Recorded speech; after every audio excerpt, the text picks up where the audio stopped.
Hey everybody! Welcome to Module 2, Voltaire. In this module, we're reading a novel by Voltaire called Candide, and you'll find that on pages 260 to 319 of our textbook. Now, a novel is a long fictional narrative, and in this book, we follow the title character Candide through his adventures around the globe as he searches for his lost love, Cunégonde. Writers from the 18th century, also known as the Age of Enlightenment, like Voltaire, celebrated the use of reason and logic. They turned their critical eyes toward human society, and from this period we have some of the most important texts about government, politics, as well as some scathing social commentary like we see in the work of Voltaire. Many writers from this period use satire to criticize the irrational and abusive institutions of their society. In this novel, from France, Candide, we see several examples of satire.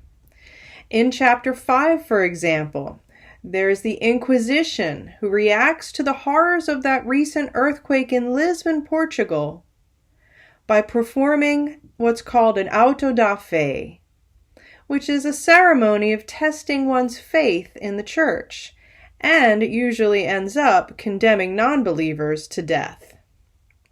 Now, we know that there is no rational connection between a religious ceremony and an earthquake that already happened.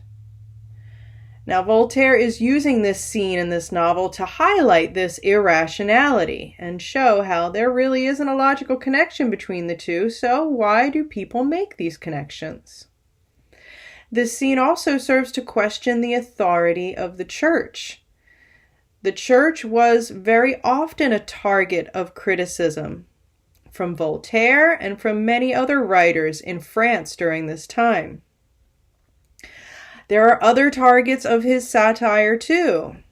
In the story of Cunégonde and the old woman, they are raped and enslaved repeatedly, almost to the point of being ridiculous.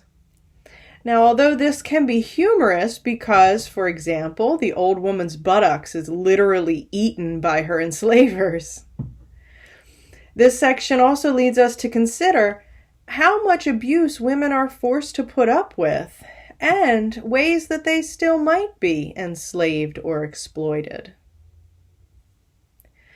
Candide's very naive belief from the very beginning of the novel that this is the best of all possible worlds. This belief is finally put to the test through all of his experiences, so that by the end of the novel, he declares that he and his friends must cultivate their garden. I think this implies that he recognizes now the world is not perfect, and we must work to make it the best that it can be. So, I hope you enjoy this wild ride with the lovable character of Candide, and I look forward to reading your responses to our discussion questions. I'll see you there.